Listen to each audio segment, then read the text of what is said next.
বুঝতে পেরেছি, এই ভণ্ড সন্ন্যাসী আমাদের রাজপুরোহিতকেও ভেলকি ভোজবাজি দেখিয়ে মোহিত করেছে, আর তোমরা সকলেও সেটা বিশ্বাস করেছো। ক্ষমা করবেন মহারাজ, আমরা নিজের চোখে যা দেখেছি সেটাই আপনাকে বললাম। চুপ! একদম চুপ! হতে পারে না এটা। এই সন্ন্যাসীর যদি এতই ক্ষমতা থাকবে, সে নিজের হাতেই এই ত্রিশূল তুলতে পারবে কি? তাই তো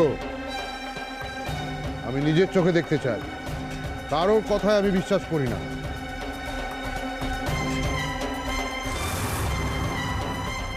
কাল শক্তি মন্দিরে আবার ত্রিশূল তোলার পরীক্ষার আয়োজন করা হয়েছে। দেখি, আমিও দেখি এই সন্ন্যাসীর কত ক্ষমতা। আপনি আবার ভুল করছেন মহারাজ। ওই ত্রিশূল দিয়ে স্বয়ং মা চণ্ডী অসুর বধ করেছিলেন। সমস্ত দেবতারা শক্তি দিয়েছিলেন মা চণ্ডীকে, আর সেই মিলিত শক্তির তেজ প্রতিফলিত হয়েছিল ওই ত্রিশূলে। ওই ত্রিশূল পরীক্ষা করার বস্তু নয়, তাই ওটা নিয়ে ছেলে খেলা করা পাপ। তাই বুঝি? ভয় ভয়, দেখো সবাই, সবাই একবার দেখো, যাকে নিয়ে এত কথা বলছো তোমরা তার ভয়টা একবার দেখো। যে কাজ তাকে করতে বলেছি সেই কাজ করার ক্ষমতা নেই বলে ভয় এইসব বলছে সন্ন্যাসী। ভয় ভয় আপনি পেতে শুরু করুন মহারাজ, কারণ আপনি মা চণ্ডীর ত্রিশূল নিয়ে আমোদ প্রমোদে মেতেছেন, অপমানিত করেছেন তার ত্রিশূলকে। একটা কথা মনে রাখবেন মহারাজ, যদি কোনোদিন কেউ ওই ত্রিশূল তোলে তবে আপনায় বিদ্ধ করার জন্য তুলবে।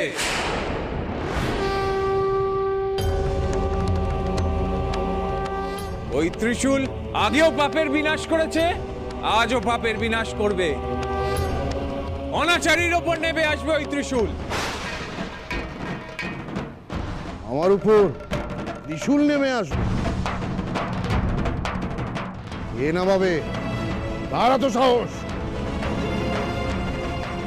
মহারাজ, একটা কথা মনে রাখবেন, আপনি বহু লোককে নিরন্ন রেখেছেন। বাবা বিশ্বনাথের মন্দিরের নাম করে আপনি বহু অর্থ লুট করেছেন সেই মানুষগুলোর থেকে।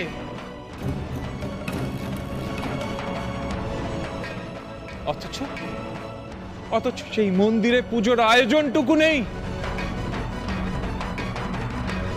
সেই মন্দিরে মানুষরা বাবা বিশ্বনাথের কাছে পৌঁছতে পর্যন্ত পারে না। এ তো অসুরের পাপ, আর এই রকম অসুরকে বধ করতে যুগে যুগে দেবতারা বিভিন্ন অবতারে এসেছে। তাই ভয় পান আপনি, ভয় পান ঈশ্বরের তেজকে। গুরুদেব, তুমি লক্ষ্য করছো লোকনাথের কথায় কি অসম্ভব তেজ? গুরুদেব তুমি দেখো, এই পাষণ্ড রাজা ইতিমধ্যেই লোকনাথকে ভয় পেতে শুরু করেছে।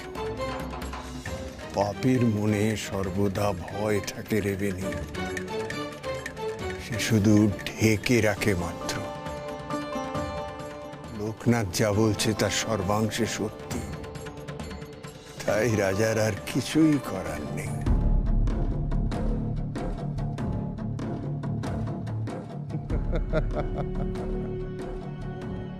ভয়?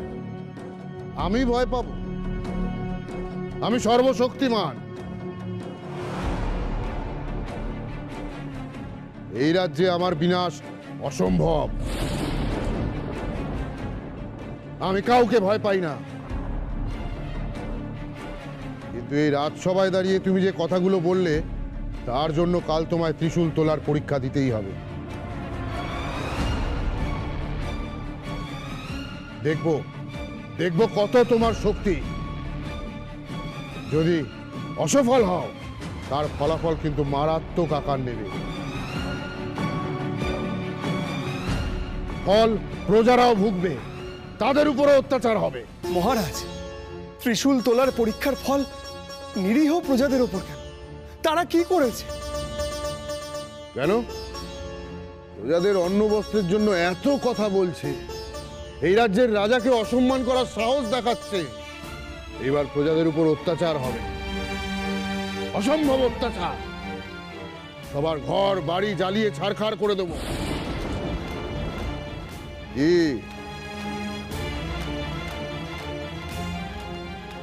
বলো, বলো এবার, তুলবে তো ওই ত্রিশূল? ওই ত্রিশূল তোলার ক্ষমতা আমার নেই মহারাজ।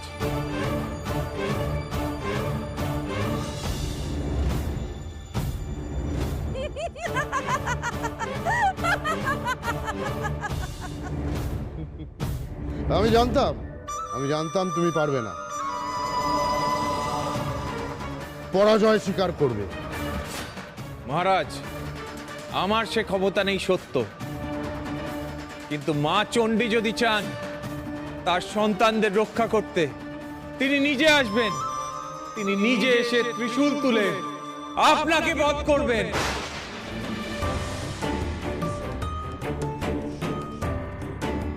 আর গুড়িয়ে দেবেন আপনার এই রাজশাসন।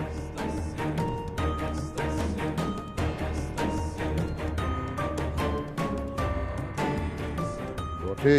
হ্যাঁ, আর তাই যদি হয় তবে একটা কথা মনে রাখবেন, আপনার নিজে হাতে খুলে দিতে হবে আপনার রাজকোষাগার এই দরিদ্র মানুষগুলোর জন্যে। আপনি থাকবেন পথে, আর ওই দরিদ্র মানুষগুলো উপভোগ করবে আপনার এই রাজসুখ।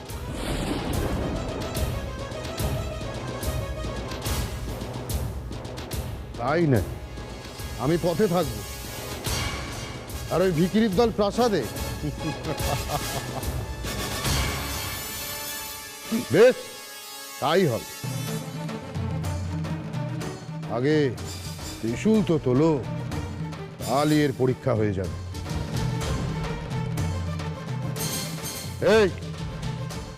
এই তিনজনকে কারাগারে বন্দি করে রাখো। মহারাজ, এটা আপনি কি করলেন? চাবুক না মেরেই ওদের ছেড়ে দিলেন? আহা, সব আনন্দই তো আজকে মাটি করে দিলেন আপনি। একটু কাল অপেক্ষা করো রানী, কাল আনন্দ দ্বিগুণ হবে। একদিকে চাবুক, আর একদিকে প্রজাদের হাহাকার। প্রজাদের হাহাকার এতকাল আপনারা কানে নেননি মহারাজ, কিন্তু ওই হাহাকারে কতটা কষ্ট সেটা কাল আপনি অনুভব করবেন না তো? হয়তো এই চাবুকের জায়গায় ওই ত্রিশূল আপনায় বিদীর্ণ করলো।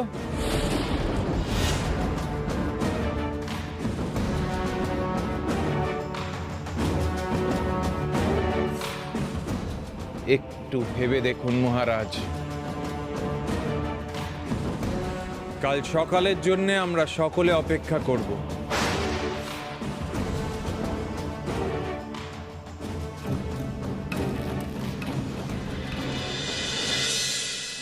মা, মাগো, এ কি হচ্ছে মা? ওই সন্ন্যাসী তোমায় বলেছিল জেগে উঠতে, অসুর বিনাশ করতে, তাই কি তুমি এইভাবে জানান দিচ্ছ মাগো? বলো মা, বলো মা, বলো, সত্যি কি আবার অসুর বিনাশ হবে? সত্যি কি পাপের ঘোড়া পূর্ণ হয়েছে বলে তুমি আবার দেখা দেবে এই উত্তর কাশীতে? বলো মা, বলো মা।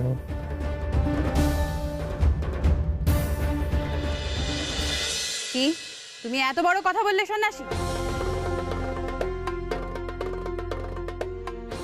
কাল তোমার কথা মতো যদি ত্রিশূল সরাতে না পারো তাহলে তো তুমি... কাল কি হবে তা সময় আসলেই প্রমাণ হয়ে যাবে রানীমা। কেবল ক্ষণিকের অপেক্ষা।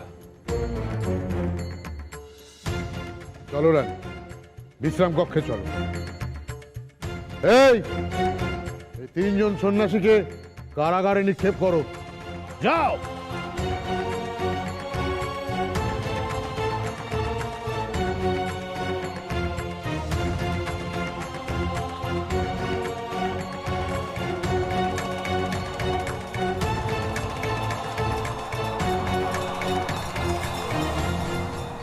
আমি বাবা ওই সন্ন্যাসীকে শিকল পড়াতে পারবো না।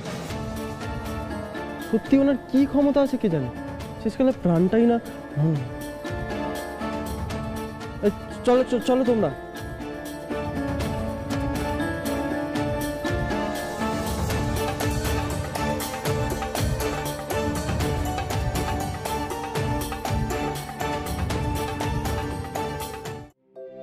আর যে সত্যি দিন কাটতে চাইছে না ভায়া, কদিন ধরে পেটে দানা পানিও পড়েনি, বাড়ির লোক কিচ্ছু খায়নি, আমার আর বেঁচে থাকতে ইচ্ছে করছে না।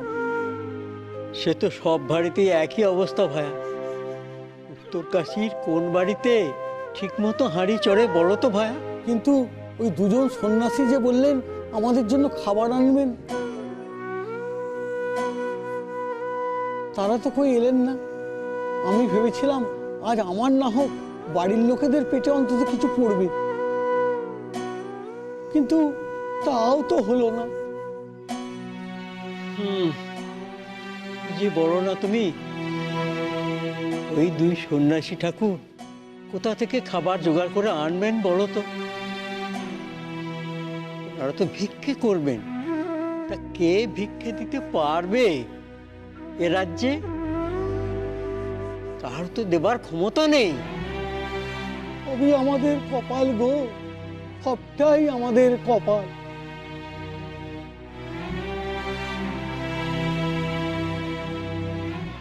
না গো না,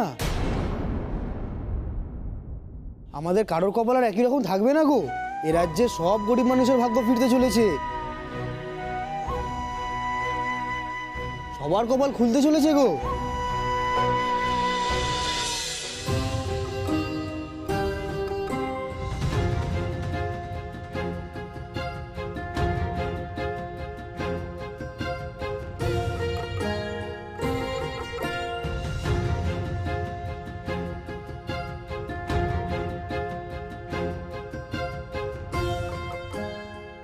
গুরুদেব, এবার কি তাহলে? গুরুদেব, গুরুদেব, গুরুদেব, তোমার কি হয়েছে? তুমি কাঁদছো কেন? লোকনাথ, গুরুদেব, গুরুদেব, কি তোমার চোখের জল? গুরুদেব, কি হয়েছে? লোকনাথ, আমি পারলাম না রে, আমি পারলাম। পারলে না? কি পারলে না গুরুদেব? গুরুদেব, তুমি বলো, তুমি কি পারলে না? বেনি, বেনি, আমি ওই অনাহারে থাকা মানুষগুলোকে কথা দিয়েছিলাম দুটি অন্ন ওদের মুখে তুলে দেও। আমি পারলাম না তো। ওরা হয়তো আমার পথ চেয়ে বসে আছে রে।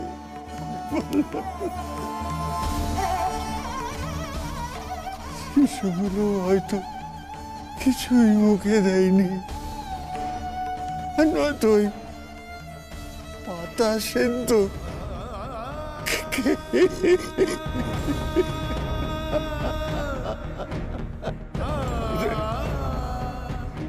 গুরুদেব, তুমি কষ্ট পেও না। ঈশ্বর, কি প্রভু, কষ্ট পেও না। আমি পারলাম না রে, আমি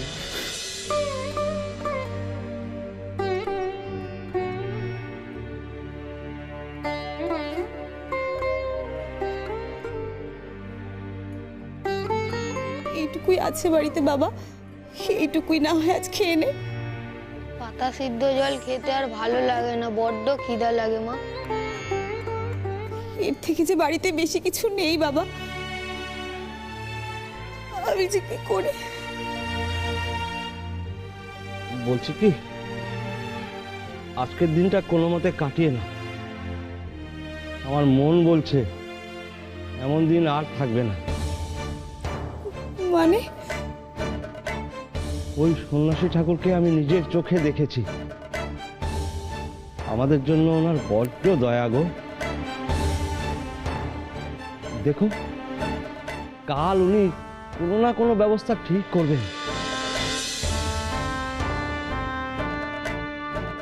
আমাদের ছেলে ঠিক কাল পেট পুড়ে খেতে পারবে।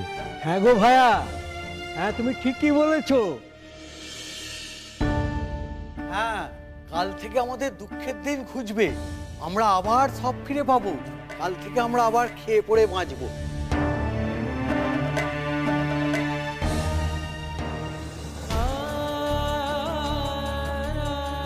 গুরুদেব, গুরুদেব তুমি এতটা ভেঙে পড়ো না গুরুদেব, তুমি একটু শান্ত হও গুরুদেব, দয়া করে শান্ত করে কি করে শান্ত হবো আমি বলতে পারি? আমি যে নিজেকেই ক্ষমা করতে পারছি না। আমার চোখের সামনে ওই অসহায় মানুষগুলোর মুখ ভেসে উঠছে।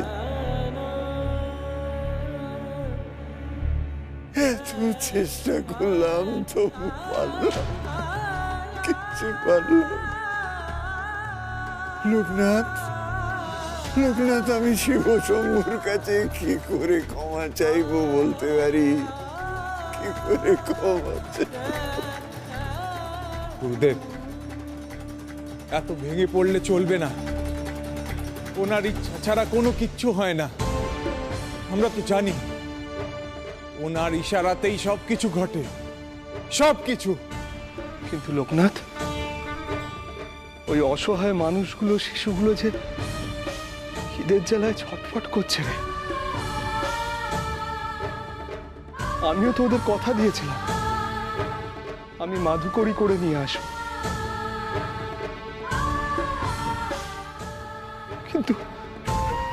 কিন্তু আমি যে আমার কথা রাখতে পারলাম না রে, আমি যে ব্যর্থ হলাম। বেনি, মনে রাখিস, ঈশ্বর চেয়েছেন বলে আজ এই ধরাধামে সবকিছু ঘটছে। হ্যাঁ, আজ হয়তো ওদের খিদের জ্বালা সহ্য করতে হচ্ছে, কিন্তু কাল আমার দৃঢ় বিশ্বাস স্বয়ং ঈশ্বর ওদের ভাড়ার পূর্ণ করে দেবে।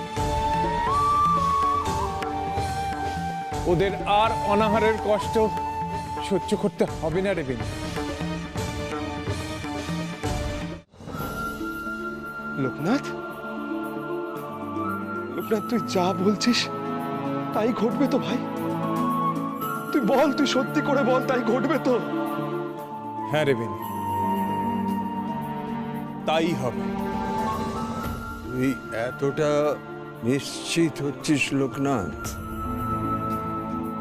ওই ত্রিশূল তোলার পরীক্ষা তোর কাল। তুই নিশ্চিত ভাবে বলতে পারিস তুই ওই পরীক্ষায় সফল হবি? না গুরুদেব, ওই ত্রিশূল হয়তো আমি তুলতে পারবো না, কিন্তু আমার মন বলছে মা চণ্ডী নিজে আসবেন। উনি ওই ত্রিশূল তুলে ওনার সন্তানদের রক্ষা করবেন। এটা আমার বিশ্বাস, আমার দৃঢ় বিশ্বাস। তোর কথাই যেন সত্যি হয় লোকনাথ, কিন্তু আমি ভাবছি অন্য কথা। যদি তোর কথা না ফলে, যদি মা চণ্ডী এগিয়ে না আসেন, তাহলে যে চরম সর্বনাশ হয়ে যাবে রে লোকনাথ। ওই পাষণ্ড রাজা প্রজাদের ওপর অকথ্য অত্যাচার করবে। ওই প্রজাদের ঘর বাড়ি জ্বালিয়ে পুড়িয়ে ছাড়খাড় করে দেবে। ওরা যে এক বিন্দুও জল পাবে না রে লোকনাথ, জল পাবে না। গুরুদেব, আমার মন বলছে মা চণ্ডীর আশীর্বাদে সবাই নতুন জীবন ফিরে পাবে কাল। এই পাপাচার থেকে মুক্তি পাবে এই শিবক্ষেত্র।